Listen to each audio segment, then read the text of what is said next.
C'est un fou. Le dire Ernest Ouandjé est un bandit, j'ai dit, et Limbi Lobé, c'est un fou. C'est ça. Ernest Ouandjé, tout le monde sait, y compris ceux qui le traitent de bandit, qu'il est nationaliste. D'abord, je ne crois rien à l'État que dirige Paul Biya. Donc pour moi, l'État Paul Biya doit partir. Si on laisse le MANIDEM se déployer, si on laisse l'UPC se déployer, le régime là n'aura pas beaucoup de temps pour vivre. Donc voilà les deux partis, l'UPC et le MANIDEM n'iront pas aux élections. Là, au stade actuel, le MSC n'ira pas aux élections. Mais si Limbi Lobé permettait l'expression, c'est un fou. Pourquoi? Parce que c'est ce qu'il fait, c'est la folie.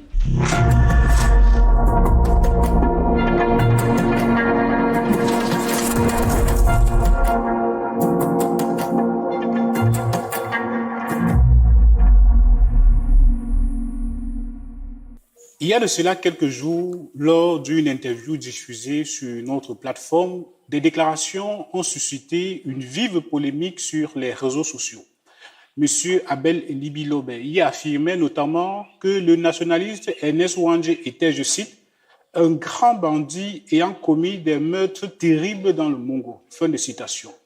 Ces propos ont choqué une partie de l'opinion publique, ravivé de vieilles blessures et relancé le débat sur le tribalisme, la mémoire des luttes indépendantistes et la place des héros nationaux dans notre histoire. Et en tant que youtubeur et présentateur de cette émission et citoyen camerounais, je me suis senti interpellé et j'ai donc pris l'initiative d'inviter aujourd'hui un homme de mémoire, un traditionnaliste, un témoin et fin connaisseur de l'histoire des années 60 et 70, afin d'éclairer les Camerounais avec recul, pédagogie et responsabilité. Notre objectif n'est pas de juger, mais de comprendre notre histoire, comprendre nos fractures et surtout réfléchir ensemble à la manière de préserver la mémoire de ceux qui ont lutté pour notre liberté. Bonsoir mesdames et messieurs, vous êtes sur Cameroun Investigation. Merci de toujours nous préférer. Merci de vous abonner et surtout d'activer la cloche de notification pour toujours rester alerté des prochaines vidéos. Bonsoir monsieur Bombok Bengan et merci d'avoir accepté notre invitation une fois de plus. Bonsoir chers amis, bonsoir à vos chers et nombreux téléspectateurs et followers. Merci d'avoir confiance en ma modeste personne. Comment l'année 2026 a commencé, Bombok? Très mal, parce que de toutes les manières, je le dis depuis la crise anglophone de octobre-novembre 2016, le Cameroun est entré dans ce que les gens de l'aéronautique appellent les zones de turbulence.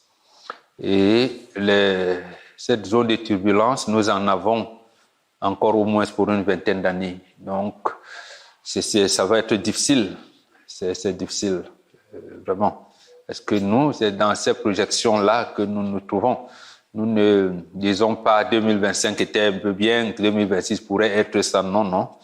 On entre là dans une zone de turbulence et dans une zone obscure. J'ai dit bien obscure. Donc, ça ira de mal en pire. Aujourd'hui, vous êtes une référence. Vous êtes une bibliothèque. Plusieurs personnes aimeraient savoir quel est votre parcours. Quand vous parlez des dates, des noms, des précisions, des heures. Qui est Bombok Bengan dans l'histoire du Cameroun? C'est un indigène. Vous savez, j'ai souri dernièrement et je m'étais moqué de lui en assemblée générale d'un Bombok. Il y a un Bombok qui s'est présenté comme ingénieur, l'a fait d'ici. Je lui ai dit, cher ami, c'est une connerie. Quand on a été initié et consacré Bombok, on oublie tout ce qu'on a été dans le parcours scolaire et académique. Si on y fait allusion, ça veut dire qu'on n'a pas compris le serment qu'on a pris. C'est pour ça que je ne parlerai pas de ça. Nulle part, je ne parlerai de ça. À titre que Bombok, c'est l'univers. C'est le monde entier, c'est l'univers. Bombok, c'est celui qui met l'harmonie dans l'univers. Il n'y a aucune université au monde où on vous apprend Vous allez dire, je vais faire telle faculté pour faire l'harmonie, ça n'existe pas. Donc, dire telle année, si en telle année, j'ai eu le... Non, ça veut dire qu'en fait, vous êtes en train d'insulter ceux qui vous ont passé le truc. Là où je suis assis, j'ai pris le siège de mon grand-père paternel. Il n'a jamais été à l'école des Blancs. Il s'est amusé un jour à me dire qu'il a fait une journée à l'école allemande. Mais il a fait un certain âge déjà. Bon. C'est lui à qui il m'avait confié Jean Bouindé. Bon, encore que mon grand-père était né en 1860. Et Jean Bouindé, lui, il est né en 1890. Lui, il dit qu'il a fait 3 jours à l'école allemande. Donc, quand vous avez donc un héritage pareil, vous venez vous asseoir sur quelqu'un qui n'a pas fait l'école des Blancs, qui est né en 1860. Son père, lui, était né en 1820. Et ainsi de suite. Donc, je suis sur un siège qui date des années 1100. Et vous voulez que je vous dise que j'ai un doctorat en ceci, j'ai fait ci? Non, ça veut dire que je les insulte. Je ne le ferai pas. Je ne le ferai pas. Quel est votre secret? Qu'est-ce qui vous donne... Vous avez une mémoire fraîche, vous retenez des dates plus qu'un jeune qui a 40 ans. C'est quoi le secret du Mbombok? Oui, c'est dans l'initiation. C'est-à-dire que la culture négro-africaine a tout, elle est complète. Elle a 3 choses qu'elle ne dissocie pas. Il y a la spiritualité, qui est la mère des sciences, qui est l'éveil de l'âme de Dieu qui sommeille en toutes choses, en toi, l'homme qui est l'individu, et en la nature. Cette spiritualité doit être liée à la science. La science, c'est quoi? C'est la capacité que nous avons à transformer notre culture en objet de connaissance. Et la connaissance, c'est quoi? C'est la science qui est consciente du principe divin instauré par l'univers et notre capacité à nous déployer suivant ce principe cardinal. C'est cela, c'est les 3 choses. Spiritualité, science et conscience. Quand vous dépouillez, c'est quand vous dépouillez dans votre spiritualité que vous voyez tout. Bon, j'ai mes enfants qui font mathématiques, sciences physiques. Je leur ai expliqué les équations différentielles à travers le vent qui souffle là. C'était d'ailleurs sous ce manguier. Il dit, mais ça, le soufflement là, c'est des équations différentielles. Et j'ai pris l'escargot pour essayer de faire la spirale. Et moi, tu m'as dit, papa, toi là. Est-ce que, bon, voilà. Donc, en fait, c'est cela. Est-ce que ceux qui ont conçu les pyramides étaient à Harvard, étaient au Massachusetts Institute of Technology ou non? Ça veut dire que le noir, il est la seule personne au monde dont le cerveau est élastique. Ça veut dire qu'il est le seul être humain au monde, j'ai dit bien l'homme noir, à explorer l'univers, à comprendre les secrets qu'il y a dans l'univers, parce que justement, dès le départ, ayant été le dernier maillon de la chaîne de production, il fallait qu'il développe la capacité à comprendre cet univers-là. Et c'est donc cette école que j'ai été. C'est pour ça que quand vous êtes à cette école-là, on vous pose pourquoi, c'est comme si on ouvrait une page que je lis. Non, quand vous êtes dans la nature, vous êtes en harmonie avec cette nature. On vous dit, mais qu'est-ce qui s'est passé en France en 1500? Je vous dis, il s'est passé ceci. Le jour-là, il pleuvait. Bon, vous allez dire que oui, donc.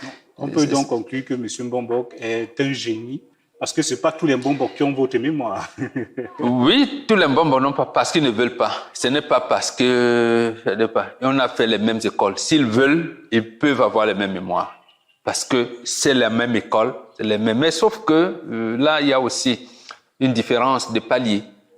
Je peux être en ma 5e réincarnation, alors que l'autre Mbombok est sa première réincarnation, sa 2e. Donc, il y a les paliers à ce niveau-là.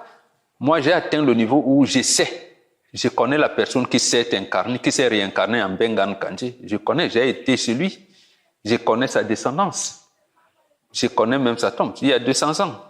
Et je connais pourquoi il a dit qu'il revient sous la forme de Benga. Bon, le dire, on va dire, oh, il veut montrer que, bon, on s'en fout. Je ne suis pas là pour convaincre les gens. Je connais ma descendance dans l'autre vie.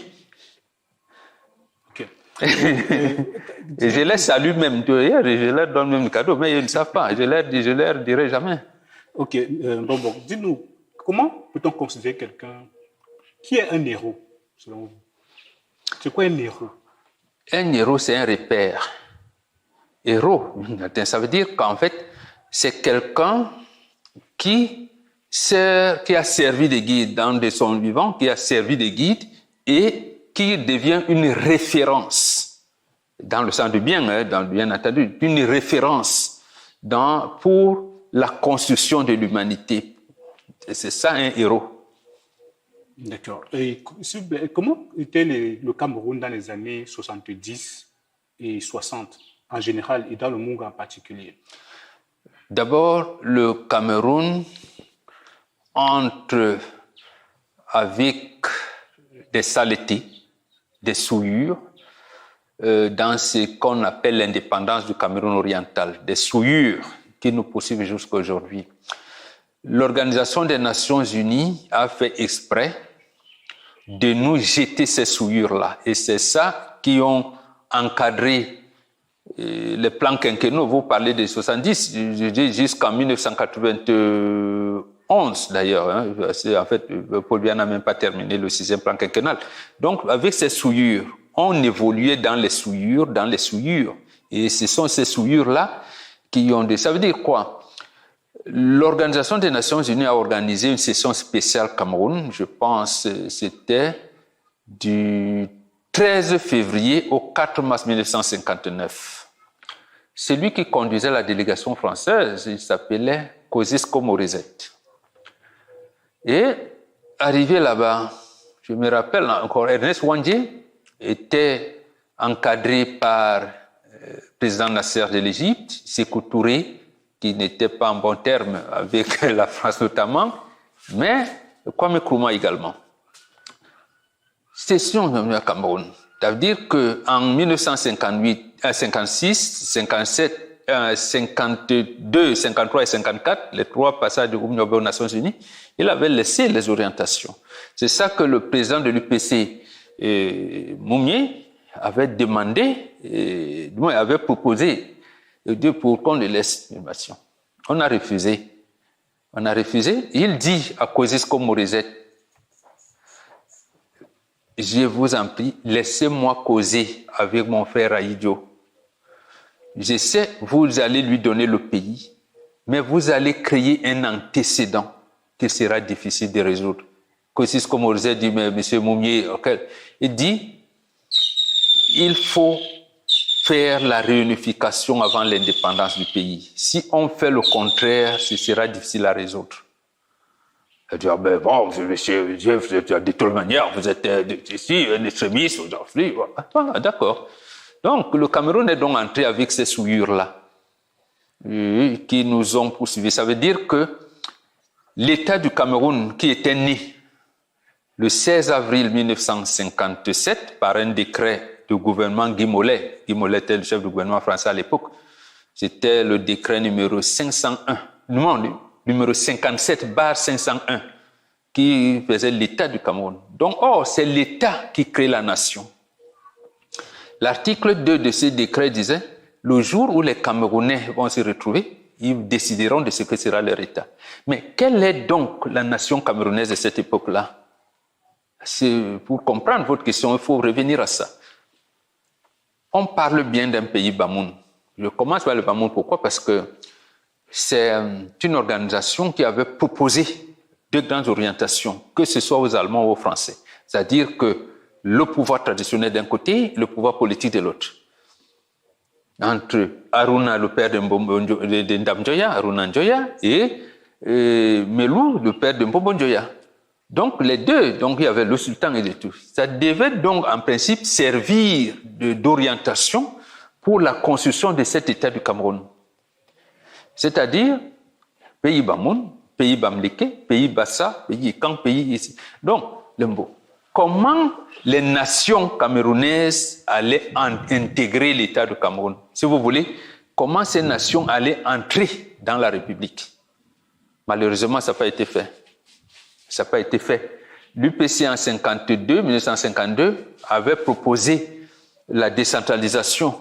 Donc, décentralisation à l'époque, en fait, c'était une forme de fédéralisme, mais ce n'est pas cette décentralisation que vous voulez aujourd'hui. Ça veut dire que comment intégrer les valeurs traditionnelles et culturelles de nos nations au sein de l'État. Ayant balayé ça d'un revers de ma main et n'ayant pas fait en sorte qu'il y ait un débat autour de ça, n'a jamais eu de constituante, on a donc commencé à lancer des termes, constitution de l'unité nationale, constitution de. Donc en fait, ce sont ces souillures-là que nous traînons jusqu'à aujourd'hui. Et plus le fait que, ayant acté qu'une partie, celle du Cameroun, devient indépendant, une autre partie occidentale anglophone reste là-bas, d'une autre souillure, et c'est ça qui jonchait, si on peut appeler, on parle de l'évolution, moi je ne parle pas de l'évolution, ces cheminements-là auxquels vous faites allusion. Donc, on est là, or, la matérialisation de ce que je vous dis, c'est fait à Douala, le quartier Neubel. Neubel, c'est une zone abandonnée du canton Bel. C'est-à-dire, le canton Bel, c'est les Koumassi, Bali et tout. Bon, comment accueillir les Bonapriso qui étaient là, étaient comme les évolués, Bonanjo, donc là, ceux qui sont les hauts cadres de l'administration. Bon. Les autres qui viennent, il fallait donc, parce que le système d'hospitalité des nations africaines voudrait que vous maîtrisiez la langue de quelqu'un ou pas. Quelqu'un arrive là, même que vous l'accueillez. On a le canton Bel a donc aménagé une zone que vous appelez Nouvelle. C'est Nouveau Bel, le canton, pour accueillir les étrangers. Il ne faut pas que les étrangers viennent déranger. Si un étranger vient, arrive, il peut dormir 1-2 nuits quelque part, on peut lui trouver un endroit où il peut se débrouiller pour, voilà le dessin de Nouvelle. Et Nouvelle, donc, a été constitué sur la base des communautés. Nouvelle Aoussa, Nouvelle Bamleke, Nouvelle Bassa, Nouvelle Bamewondo, Nouvelle Sissi. Et même les églises, parce que là on parlait de la mission française à l'époque, vous entendez église Banjoun, église Bamoun, église Sissi, parce que c'est un peu ça. Or, c'est cette matérialisation de Nouvelle qui date jusqu'à aujourd'hui, où vous n'avez jamais entendu parler qu'il y a eu de heurts, l'affrontement tribaliste ou quoi à Nouvelle. Voilà un peu cette tribalité-là qui encadrait. Il fait que on est chez moi ici. Si quelqu'un arrive là, il parle une langue, il faut peut-être il dit seulement Bafia. On dit peut-être il y a un Bafia. Est-ce qu'il y a un Bafia ici à côté de quelqu'un? On va dire il y a quelqu'un. S'il connaît, on dit on l'achemine vers lui. S'il vous dit et sur Bassa, on n'a pas vu. Il y a une maman Bassa là-bas ou un papa Bassa vraiment. Il y a un gars. Il cause, il va lui dire je viens de. Voilà comment.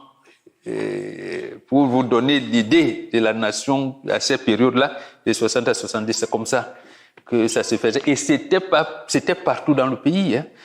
Je parle de Douala parce que c'était la plus grande zone économique, mais à Yaoundé, c'était la même chose. Est-ce qu'on peut considérer que Nouvelle, puisque c'est aussi, nous apprenons aujourd'hui que Nouvelle, c'était des quartiers qu'on a, nouveaux quartiers. C'est nouveau Bel, oui. Bel. Est-ce qu'on peut considérer aujourd'hui que les gens qui sont quittés des autres contrées sont considérés comme des envahisseurs? Non, du tout. Attends, le terme envahisseur vient d'où là? Puisque Nouvelle, c'est-à-dire le canton Bel estime qu'il peut avoir des populations qui vont chercher le travail à Douala. Il faut bien que les gens trouvent les ennuis, les ennuis. Puisque c'était à côté du port, ils donnent. Dokoti, c'était pratiquement la brousse. À partir de Carrefour Agip, c'était la brousse, la forêt. Ndoximbi, la forêt. Yes. Pour quitter Camp Yabassi, j'allais dire que la ville s'arrêtait là. Au niveau du Camp Yabassi Mbopi, le reste c'était la brousse. Donc quand vous prenez au Camp Yabassi, c'était là la gare routière. Pour aller à Yaoundé ou n'importe où, c'était là. Donc dès que vous quittez, vous entrez en brousse. Pour aller à Bassi. Donc, en réalité, c'est Nouvelle et Akwa. Et Akwa était déjà pris depuis longtemps par des commerçants grecs, français, libanais et tout. Donc, les zones d'habitation, c'était là. Donc, voilà. Peut-on donc comprendre la guerre d'indépendance sans la replacer dans un contexte de la répression coloniale et post-coloniale? Non. La guerre d'indépendance, c'est la provocation de la France pour l'anéantissement des indigènes camerounais. Je prends le cas de Cameroun. Je dis bien la provocation de la France. La France vient de perdre en 1954 en Indochine. Là, littéralement, était battue. Et un phénomène se passe à cette période-là. Le Damfambo Dagobert, Nkwembenji, un certain, comment on appelait même, c'est le nom de code que je connais, Koundé. Bon, les Camerounais qui ont aidé la France dans cette guerre rentrent. Même phénomène se pose. Les Algériens qui les aidaient. Dès qu'ils arrivent en Algérie, ils intègrent le mouvement indépendantiste. Ils lancent la guerre contre la France. La France estime donc, les Camerounais peuvent s'inspirer de cela. Ils commencent donc une répression sauvage. Encore que Oumniobé vient de rentrer des Nations Unies en mars 1955. Et on intente un procès contre lui. Non, c'est lui qui porte plainte contre un Français, Pinelli. Et on dit donc qu'on profite de ça pour le condamner. Et pendant ce temps, la France envisage d'inaugurer le pont sur le Vouri en mai 1955. On crée une situation. L'UPC a dit qu'elle allait poser les bombes sur le pont. Voilà comment on provoque la répression. On tue les gens et tout. Et Oumniobé, Moumnier et leur comité d'État ont dit à Oumniobé de se réfugier. Voilà comment Oumniobé a marqué en mai 1955. Et le 13 juillet, la même année 1955, on interdit l'UPC, la répression commence. Voilà un peu. Donc, c'est une guerre provoquée par la France. Provoquée parce que la France ne voulait pas que les Camerounais ayant été emmenés d'abord pendant la Deuxième Guerre mondiale, ensuite en Indochine, puissent avoir aidé les nationalistes camerounais comme leurs frères algériens étaient en train de le faire avec les Ouari Boumedienne et les Ben Bella. Selon vous, quels sont à l'heure actuelle au Cameroun les héros nationalistes, ceux qui ont combattu pour la liberté du Cameroun? Il y en a nombreux, ils sont nombreux d'ailleurs. Même 3 ou 4. Ils sont nombreux parce que c'est les mêmes, on n'a pas mené les mêmes combats aux mêmes époques. Il y a eu une invasion arabe qui s'est terminée dans les années 1800. Parce que ne croyez pas, voilà, l'islam, ces églises abrahamiques là, ils ne sont pas venus de bon cœur, ils ont tué. Il y a eu une vague qui a résisté. Après, on a tué. Il y a eu les Allemands. On a tué les Allemands ici. Il y a eu les Français et les Britanniques par la suite. Bon, mais il faudrait ouvrir les archives pour connaître littéralement ça. Mais sinon, on peut se limiter à Douala Mangabel, Martin Paul Samba, voilà, Ngosoding, Oumniobé, Moumnier, et voilà, Ernest Wandje et tout, Sende Afana. Donc, voilà. On peut se limiter à ça, mais à chaque étape, la lutte, ça a été ce que nous aimons parler de contentieux historique. Il faut bien qu'il y ait un contentieux historique pour voir ce qui s'est passé. Nous sommes également venus vous voir parce que nous avons tenu une émission la semaine dernière où ça a fait beaucoup de polémiques autour du qualificatif que M. Albert Elibi-Lobe avait donné à M. Ernest Wandje. Vous dites qu'il peut être considéré parmi les héros, mais pour certaines figures politiques camerounaises, Ernest Wandje n'était pas un bandit. Il était un grand bandit, autant pour moi, il n'était pas un héros. Qui était réellement Ernest Wandje au-delà des passions et des polémiques actuelles? D'abord, il faut dire que les polémiques sont entretenues par l'État du Cameroun. L'État du Cameroun qui est sous l'administration française jusqu'à cette année 2026. Cette année 2026. L'État du Cameroun infiltre donc les mouvements d'opposition de la société civile pour tenir un discours qu'il ne veut pas tenir officiellement. Donc c'est cela. Ce n'est pas la première fois qu'on traite de bandits. Général Semengue l'a fait. Ernest Wandje, pardon. Général Semengue l'a fait. Mais c'est que lorsque le général Semengue le fait, il y a un colonel qui le reprend. Colonel Sylvestre Mang. Un peu rapidement, pourquoi on le traite de bandit? Est-ce qu'il volait? Pourquoi on traite Ernest Wandje de bandit? Mais c'est quand on accuse son chien, on peut l'accuser de rage. C'est ça. Ernest Ouandjé, tout le monde sait, y compris ceux qui le traitent de bandit, qu'il est nationaliste. Le seul terme que j'utilise, c'est que le Cameroun était indépendant. Il ne fallait plus engager une lutte armée. Engager une lutte armée veut dire bandit, veut dire qu'il veut privilégier son ethnie bamileke pour prendre des terres, notamment dans le Mungo, dans le Bam, c'est archi faux. Ils savent bien que ce n'est pas ça. Ils savent bien. Parce qu'en réalité, pourquoi? Le ministre de l'administration territoriale, lorsque Ouandjé rentre en 61, il s'appelle bien Aïssi Vodon. Et Aïssi Vodon a écrit de manière officielle en disant que les terres de ceci, les Français, les Occidentaux ont, du moins, il y a une répartition des terres. Et c'est lui, l'administration, qui donne des terres, soit aux opérateurs privés et expatriés, ou aux opérateurs camerounais. Bon, Ernest Ouandjé a quelle terre? Bon, il a donc bandit, il a arraché les terres, je veux bien. Où? Est-ce que M. Ernest Ouandjé n'a pas donc arraché les terres? Puisque c'est entretenu dans le... Mais justement, où a-t-il arraché les terres? Où? Puisque même chez lui, à Bandoumla, ses enfants continuent à réclamer les terres que l'administration a prises. J'ai dit chez lui, à Bandoumla, il n'a pas où, les enfants n'ont pas où construire. Ils étaient obligés c'est-à-dire que même le terrain familial, qui n'était pas Ernest Ouandjé, qui était le terrain familial, a été pris. Donc vous dites donc qu'ils prennent arracher les terres ailleurs, comment? Je veux comprendre. Il y a cette histoire qu'il a commis des meurtres dans le Mungo pour s'accaparer des terres et donner ça à sa communauté. Vous avez entendu qu'il y a eu l'incendie du marché Congo le 10 avril 1960. Vendredi, on lance une information selon laquelle les nationalistes, les UPCistes ont assassiné un Aoussa. Mais comme les gens n'étaient pas, et c'est ça qui me cœur aujourd'hui, comment les gens qui n'étaient pas à l'école pouvaient bien apprécier l'information officielle. C'est-à-dire que, je pense que il va engager une guerre communautaire en Nouvelle. C'est-à-dire que les Haoussas sont attaqués. Les gars disent que non, ça c'est faux. Nous savons qui a tué et tout. Ils sont restés tranquilles.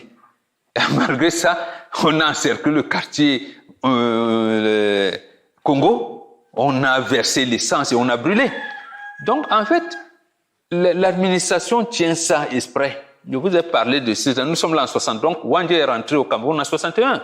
Donc, déjà, avant son arrivée au Cameroun, son retour au Cameroun, il y avait déjà ça. C'est-à-dire la volonté de faire affronter les communautés camerounaises. Et les communautés camerounaises savaient cela. Que ce soit des années 60 jusqu'à 70, ils savaient. Aujourd'hui, donc, où l'administration camerounaise, je veux dire l'État du Cameroun a failli à sa mission de construction d'une nation.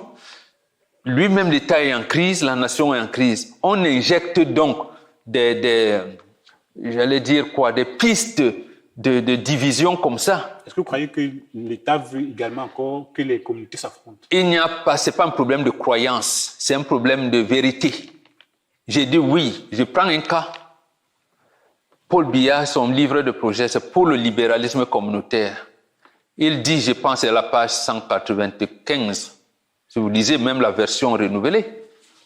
Je veux faire une parenthèse. Comment vous fait pour retenir le numéro de la page? Bon, je vais vous répondre comme le comédien Marcus. C'est dans mon tibia. Ok, on continue. Oui, c'est à la page 195, vous allez lire. Comment il pense qu'il va construire la nation? Comment les nations vont vivre en paix? Comment il tient à ça? Vous voyez ça où? Vous voyez ça où? Ça n'existe pas.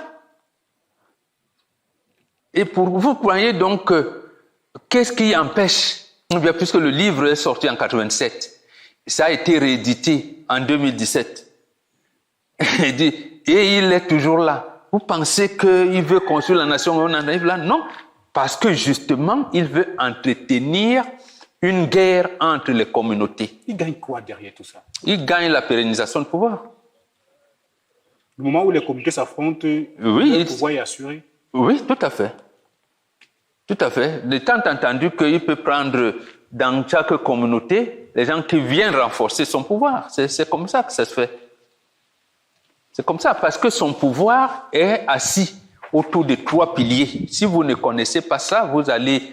Moi, Limbi Lobé, c'est un frère, c'est un aîné. Je ne lui réponds pas. J'avais répondu un peu parce que j'ai ce pouvoir de Mbombok. Comme je cause avec ceux qui sont partis, il fallait que j'aille demander pardon à Ernest Wandier, à Oumnobes, pour ceux qui sont là, pour lui pardonner. Et nous pardonner aussi, nous tous.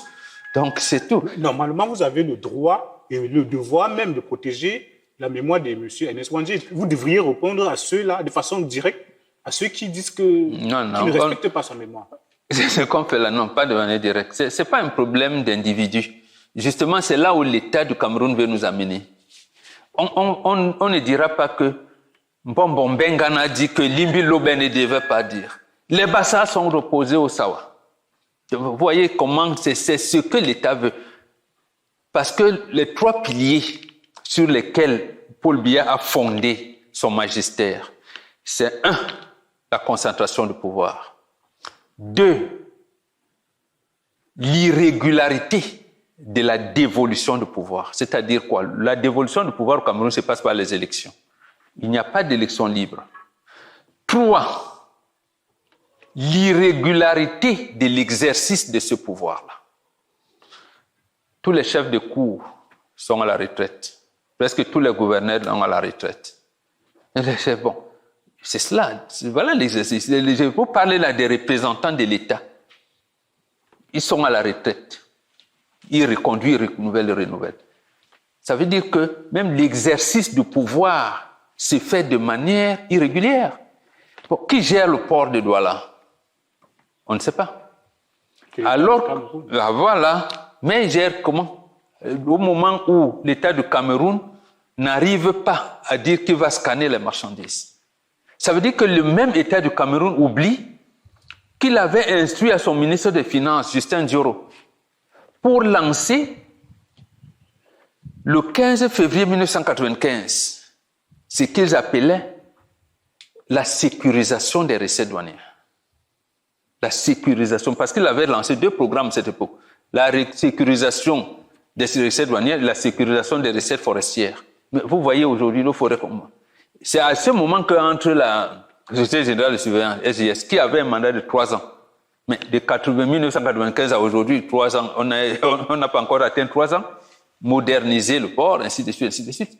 Ça veut dire que l'État du Cameroun lui-même, il ne sait pas ce qu'il fait, il est en crise. C'est pour ça que je vous disais, vous avez donc un État en crise. Et la seule chose qui reste pour que ça ne disjoncte pas, c'est qu'il y ait une crise institutionnelle. Je pense que ça ne tardera pas. Je ne souhaite pas, mais je pense que ça ne tardera pas. Donc, les propos de Limbi Lobé, c'est la construction de dirigeants actuels du Cameroun qui entretiennent cela. Or, le même Paul Biya a fait accepter au Cameroun, quand il prenait le pouvoir, du 13 au 20 mai 1982, Aïdjo a organisé un forum à Yaoundé, l'identité culturelle camerounaise. Paul Biya réédite ça en 83. Les orientations majeures, les recommandations de ce forum disaient par exemple que on doit apprendre dans tous les autres enseignements, donc à partir de la maternelle jusqu'au supérieur, quelles sont les identités culturelles au Cameroun et comment l'appeler? Rien. Et il y a autre chose qu'il ne veut pas mettre en place. À ce moment-là, il est en 82 ministre d'État, secrétaire général, président, premier ministre. L'année d'après, il devient président de la République. Donc, ça veut dire que même la continuation de l'administration qu'on ne connaît pas, ça veut dire qu'il n'a pas voulu. Il laisse le pourrissement.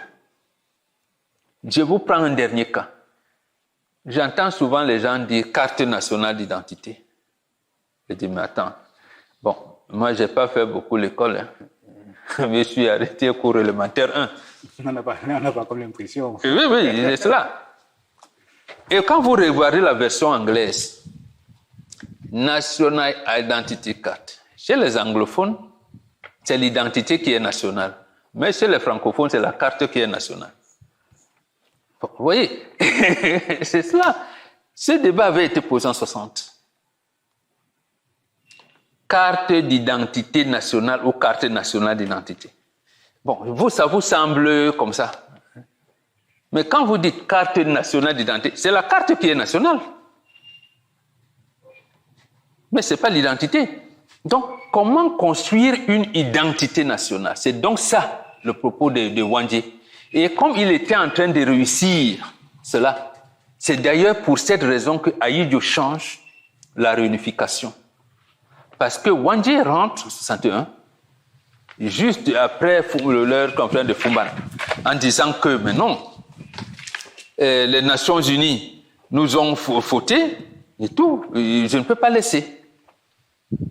Il faut d'abord réunir le Cameroun, parce que l'UPC, à partir de novembre 48, parce qu'il est né en avril, novembre 48, il commence à parler de l'indépendance du Cameroun 10 ans après la signature des accords de tutelle avec les Nations Unies, parce que le Cameroun n'est pas sous tutelle de la France et de la Grande-Bretagne, il est sous tutelle des Nations Unies, administré par la France et la Grande-Bretagne. Or, les accords signés le 13 décembre 1946 énoncent ce que,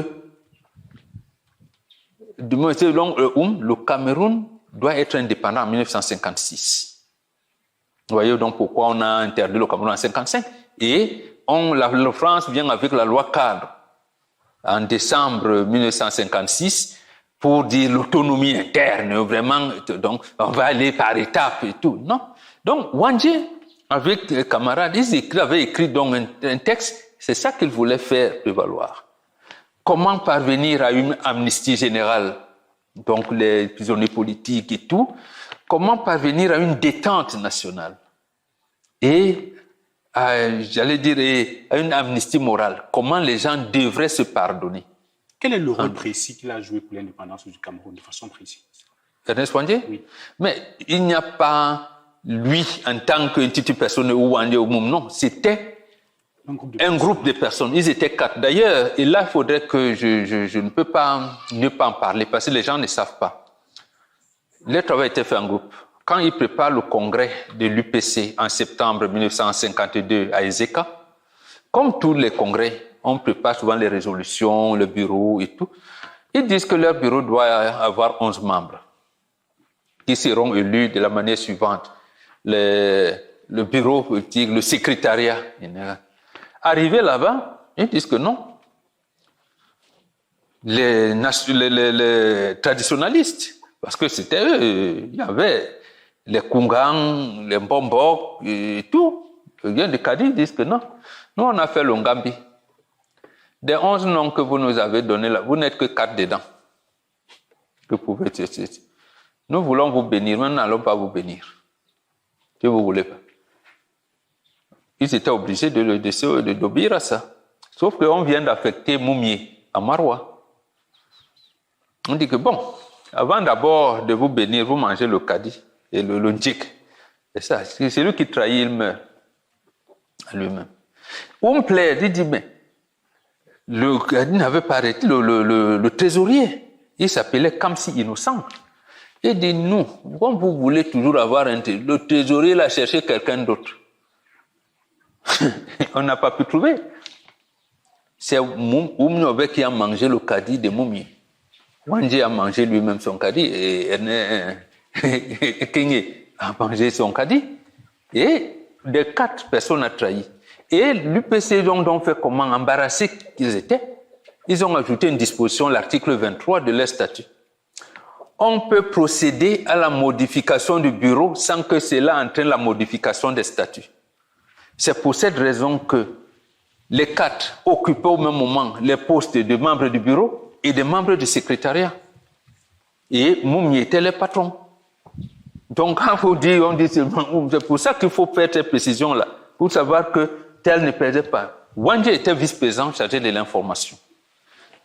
King et Abel étaient vice-présidents chargés de l'organisation. Oumniobe était secrétaire général. Quand il rentre avec Kamsi Innocent, d'abord, il n'a pas fait 2 mois avec eux. La carte de membre coûtait 100 francs. Le comité de base où milite le militant doit rester avec 10 francs. Le comité central avec 10 francs. La section avec 10 francs. 20 francs, va rester 40 francs. Le comité de base, 20 francs. Comité central, 20 francs. La section, 20 francs. Restait 40 francs qu'on envoyait au comité directeur. En 2 mois, comme si Innocent n'a pas pu faire les décomptes de ça. On l'a mis de côté. Le comité directeur s'est réuni et a donc désigné Kameni Anatole, qui était photographe là, au Carrefour Anatole Adouala, pour l'office de trésorier du parti. Voilà comment eux. C'est-à-dire que chez eux, la collégialité était de rigueur. On veut vous faire croire que Oumniobe était le patron du parti, c'est faux. C'est Mounier qui était le patron. Et le mandat avait été donné au secrétaire général pour représenter le parti. Et l'autre volet qui n'était pas rendu public, je vous le dis alors aujourd'hui. Pourquoi ils font ça? Oumniobe est un cadre financier administratif. Mounier est médecin, docteur. On a donc décidé que nous, on ne touche pas l'argent de militant. Le salaire de Mounier était divisé en 2, entre sa famille et la famille de Oumniobe. C'est comme ça qu'il vivait, puisque Oumniobe était mis en disposition. Donc, quand vous avez une équipe comme ça, avec un imaginaire collectif aussi marqué, on ne va pas dire que tel a fait ci, tel n'a pas fait ça. Non, c'était un travail collégial. Ils ont fonctionné dans la collégialité. Même quand Wandje rentre en 61, en réalité, King Yabé ne rentre pas parce qu'on a détecté une hypertension artérielle. Et il en meurt d'ailleurs quelques temps après, 64, à Khartoum. Voilà l'édition. Donc, qu'est-ce qu'il a fait fondamentalement? Non, ce que Oum a fait, c'est ce que Wandje a fait, c'est ce que Oum. Donc, c'était un travail collégial qui était porté par leur secrétaire général qui s'occupait de l'administration. Et quand il meurt, le comité de tête se réunit encore, on dit, mais camarade Mounier, nous on n'est que le vice-président, il n'y avait que le secrétaire général et tout, bon, comme il n'est plus là, c'est pour ça donc qu'il va à Accra, il va, y compris aux Nations Unies. Est-ce qu'aujourd'hui on peut dire que M. Elimbi Lobe exagère? M. Elimbi Lobe, permettez l'expression, c'est un fou. Pourquoi? Parce que c'est ce qu'il fait, c'est la folie. Il n'exagère pas, il est fou. Mais on pardonne, c'est un fou. Est-ce que c'est pas fort? Bon, s'il y avait un mot plus fort, je le donnerais. C'est un fou. Le dire Ernest Wandje est un bandit, j'ai dit Elimbi Lobe, c'est un fou. Il est fou. Mon statut de Mbombok, je lui pardonne, sinon je l'aurais maudit. C'est grave, ça. Oui. Mais de toutes les manières, pour avoir dit ça et répété, il va attirer lui-même les malédictions. C'est comme ça, cher ami. Il y a des gens qu'on n'attaque pas. Et c'est un initié qui vous le dit. Il y a des gens qu'on n'attaque pas, qu'on n'insulte pas, qu'on ne déshonore pas. Vous le faites, tant pis pour vous. Tant pis. Donc, lui n'a même pas besoin qu'on fasse un rituel de faire quoi que ce soit. Il va écoper. Mais le drame, c'est que ça peut impacter au moins sur 6 générations dans sa famille. C'est ça le mal. Je vous explique, ce n'est pas de vue de l'esprit. Vous connaissez l'escargot? Vous savez comment l'escargot a une spirale? Voilà, c'est donc comme ça. Quand vous enterrez, et j'entends ça aussi, quand vous enterrez quelqu'un, vous dites que la terre de nos ancêtres te soit légère. Vous ne savez pas ce que ça signifie? Ça signifie quoi? Ça signifie que les vibrations spirituelles qu'on appelle cosmotelluriques viennent de la terre pour atteindre le soleil. Et quand ça sort de la terre, ça traverse votre corps sous la forme de spirale pour vous bénir, vous irradier. Mais si vous êtes donc coupable des agissements pareils, vous n'êtes plus pris par la spirale parce que vous ne serez pas béni. Vous êtes pris plutôt par le tourbillon. Et dans le tourbillon que vous voyez souvent, vous pouvez attraper la conjonctivite, vous pouvez attraper. Donc, il est pris dans le tourbillon. Donc dans le tourbillon, tu es étourdi, tu es dans l'absurdité. Plusieurs observateurs y voient des propos tribalistes. Est-ce que vous voyez ça comme ça? Qui serait animé par cela? Non. Je ne vois pas. Moi, je vois plutôt, j'allais dire quoi? L'ignorance. Les gens sont trop ignorants. Les gens sont allés à l'école, ils sont instruits, mais ne sont pas éduqués. Le problème donc à ce niveau, c'est quoi? C'est que il y a 3 paliers qui régentent la vie de tout être humain. Il y a l'éducation. L'éducation, c'est l'encadrement des enfants et des adolescents.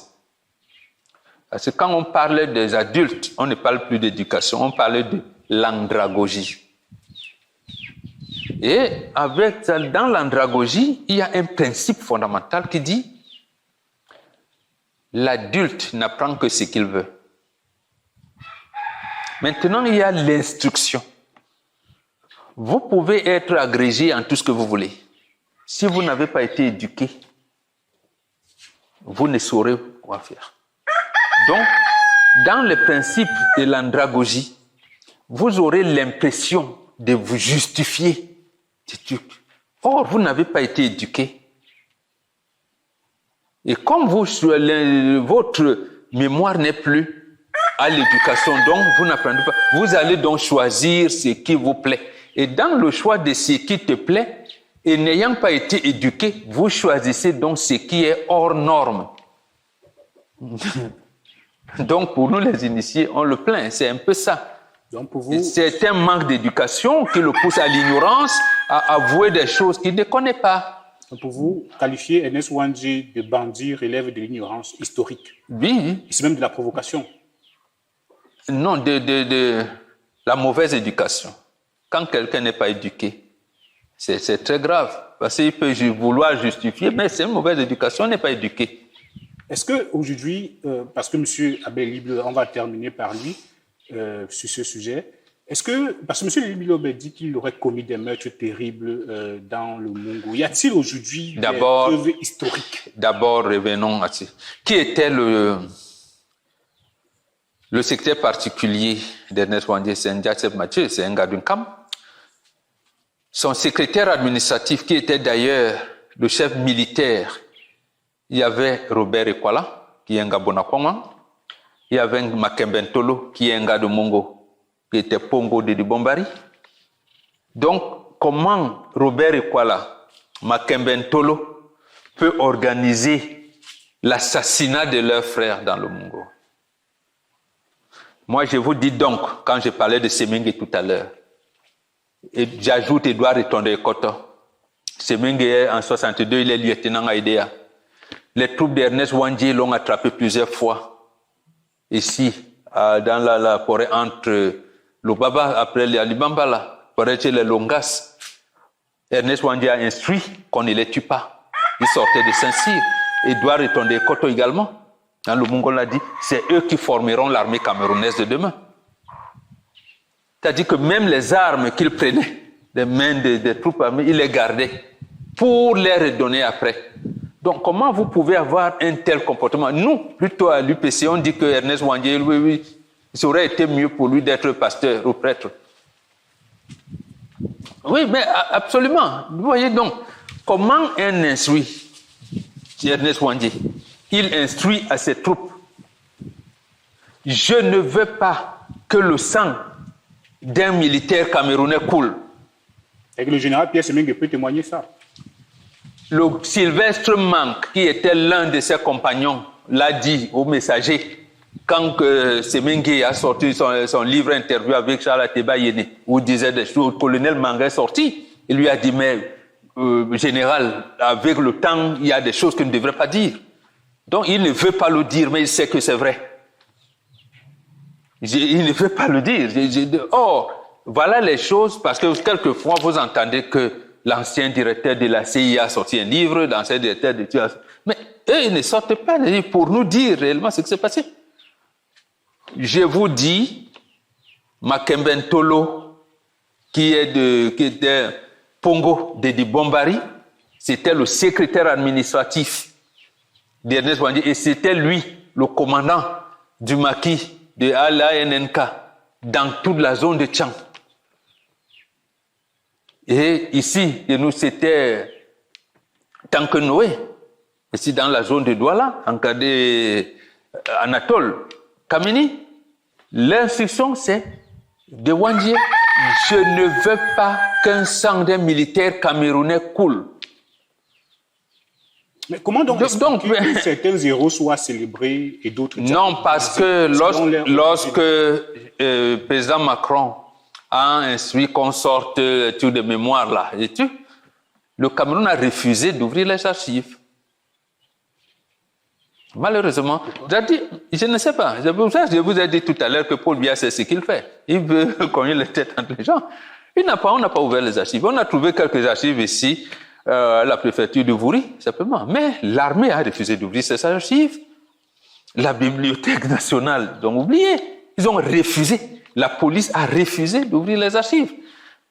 Bon, parce que Semengue est encore vivant, je n'en sais rien. Bon, mais ils n'ont pas ouvert les archives. Eux-mêmes ne peuvent pas avoir, j'allais dire, cet élan patriotique en disant je traîne un certain nombre de choses, il faut que je dise la vérité sur le maquis du Mungo. J'attends bien que Douare Tondé Côté parle de ça. Selon vous, l'État doit-il privilégier l'éducation ou alors sanctionner les atteintes graves à la mémoire nationale? Je vous réponds à deux niveaux. D'abord, je ne crois rien à l'État que dirige Paul Biya. Donc, pour moi, l'État Paul Biya doit partir. L'État qui le remplace, là, je lui répondrai. Il faudrait donc revenir aux orientations de deux colloques que c'était passé à Yaoundé. Je vous ai cité le premier, l'identité culturelle camerounaise. Ça s'est fait deux fois, 82 et 83. Il y a un autre colloque qui s'est réuni du 7 au 11 avril 1987. Et là, un colloque très important. Ça regroupait tous les pays d'Afrique noire. C'était d'ailleurs proposé par la Société africaine de sociologie en France. C'était la famille en Afrique noire. Ça s'est tenu à Yaoundé en 87. C'est la première fois où on a commencé à parler de parenté responsable, de ceci. Nous, on ne connaissait pas les termes de l'enfant de la rue, parce qu'il n'y a pas de maternité où la rue accouche. L'enfant de la rue. Donc, si vous prenez ces deux, les actes de ces deux colloques-là, vous allez redresser le Cameroun en 6 mois. C'est-à-dire, vous allez créer là un consensus national. Ça veut dire que, à partir des communes, parce que la commune représente la nation, la commune ne représente pas l'État, tout comme le conseil régional ne représente pas l'État, c'est la nation. L'Assemblée nationale ne représente pas l'État, c'est la nation. Le Sénat ne représente pas l'État, représente la nation. Donc, vous engagez cela, c'est-à-dire les communes, on est dans le Vouri, ici nous avons 6 communes. On engage des débats donc sur ce que vous appelez tribalisme, sur l'occupation de sol, sur les délivrances des titres fonciers, sur les trucs, et que ces actes-là sont repris par nos représentants, c'est-à-dire les conseils municipaux et les exécutifs communaux, pour la mairie de la ville, pour les cadastres, pour le préfet qui représente l'État. En les appliquant comme ça, vous n'aurez pas, qu'on va casser les gens à Essengue, on prend un titre foncier de Bonantona d'Eido pour venir casser du Kolo à Bali. Vous n'entendez pas ça? Voilà, c'est tout. Parce que c'est cela, c'est comme ça que l'État peut constituer nous. Pourquoi? Parce que on construit une nation en cherchant le consensus, pas en relevant les clivages. Et que diriez-vous aujourd'hui à la jeunesse camerounaise qui découvre aujourd'hui ce débat et qui cherche à comprendre son histoire sans haine ni manipulation?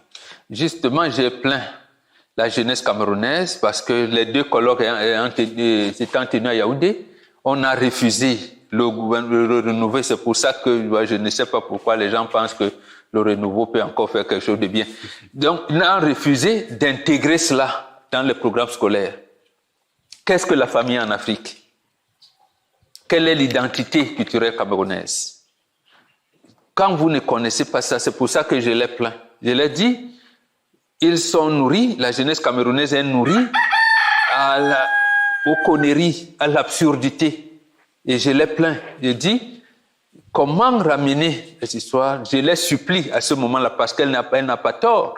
Je les supplie de s'approcher vraiment je vais dire ça, de leur traditionnalisme, de leur village, pour aller. Je sais que quand on va rentrer dans le village, il y a au moins certains grands-mères, certains grands-pères qui ont encore une orientation qui va leur dire, mais à notre époque, ça s'est passé comme ça, ainsi de suite, pour reconquérir l'histoire. Mais c'est ça qui est mauvais aujourd'hui avec votre intelligence artificielle, où on pense que c'est un peu cela.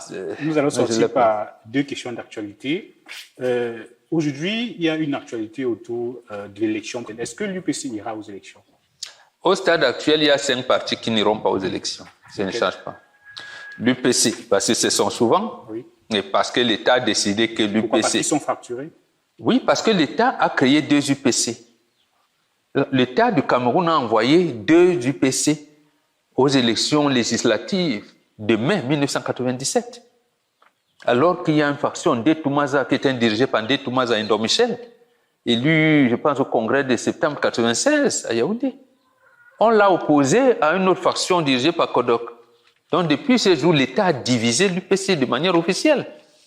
Maintenant, leur gouvernement vient à un moment où ils ne veulent plus. L'UPC risque de ne pas participer aux élections. Le Manidem risque de ne pas participer aux élections. À cause de cette histoire. À cause de tout à fait. De l'État. Oui. C'est l'État toujours. C'est-à-dire qu'on a parlé, c'est ceci, il faut pas entrer dans ce débat-là. C'est-à-dire que Bombo Yebga a été élu président du Mandem. À un moment donné, qu'est-ce qui amène à Tangadi, l'administration de l'État du Cameroun a nommé un représentant? C'est ça qui a fragilisé le CPP. Parce que le CPP, on avait nommé professeur Tita également. Dans le même truc, on nomme Paul Lipote à l'UPC. Pour fragiliser. Le CPP s'est engagé sur le plan judiciaire qu'il a gagné. Mais il a perdu les plumes, donc il n'a plus le moyen de se déployer. Bon, le Manidem est resté là, entendez, comme l'UPC. Parce que justement, pourquoi c'est fait comme ça?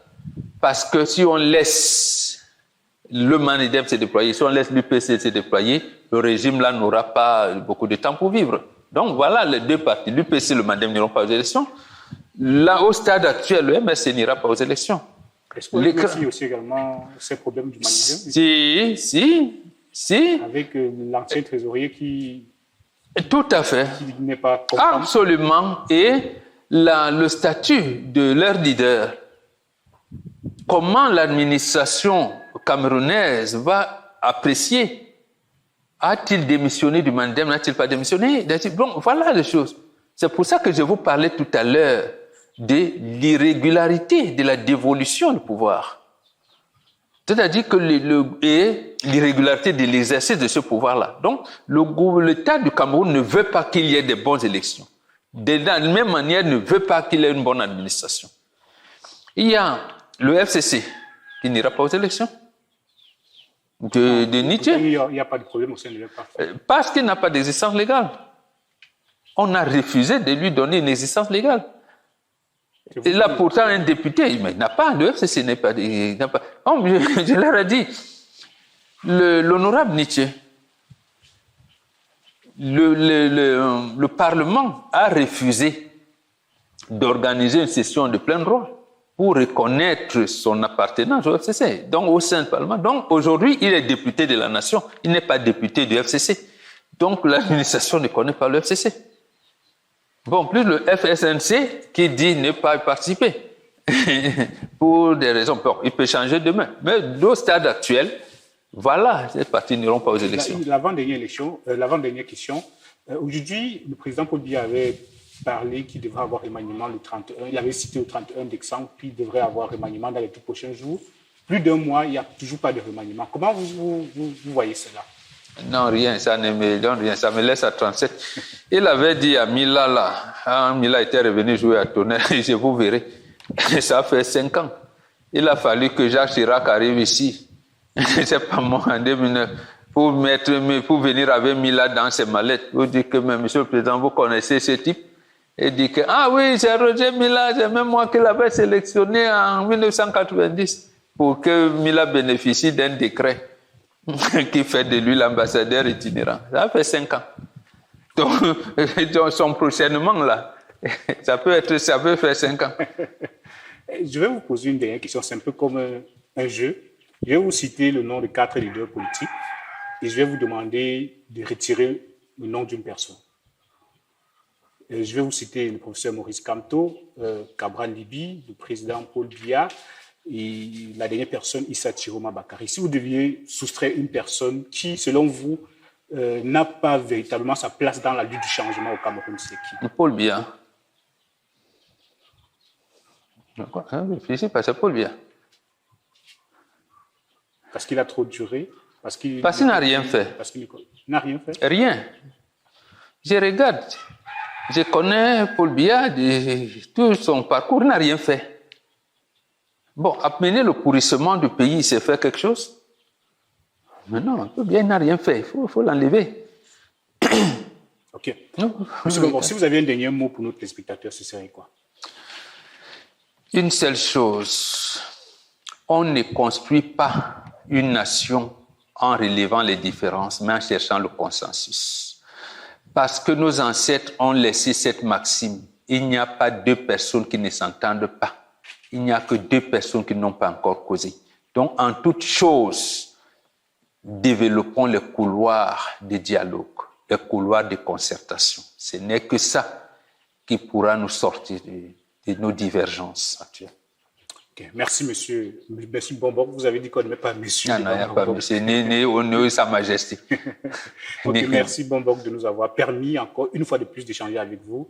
C'est toujours un plaisir. Vous avez éclairé les Camerounais à travers ces histoires qui se disent sur les réseaux sociaux. Merci beaucoup, monsieur. Merci également. Et bonne chance à vous que le lobby vous ouvre davantage vos voies et guide vos pas. Merci beaucoup.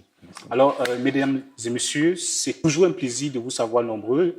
Nous espérons que vous vous êtes régalés autant que nous ici avec des réponses de monsieur, permettez-moi, de Bombok Bengan, qui a essayé, qui a donné, n'est-ce pas, des précisions sur la guerre d'indépendance, le positionnement de MS Wandji et rétablir un certain nombre de faits concernant les déclarations de monsieur Abel et Libi Lobé. En tout cas, merci de toujours nous faire confiance sur Cameroun Investigation. On se retrouve la semaine prochaine avec un nouvel invité. Bien le bonsoir.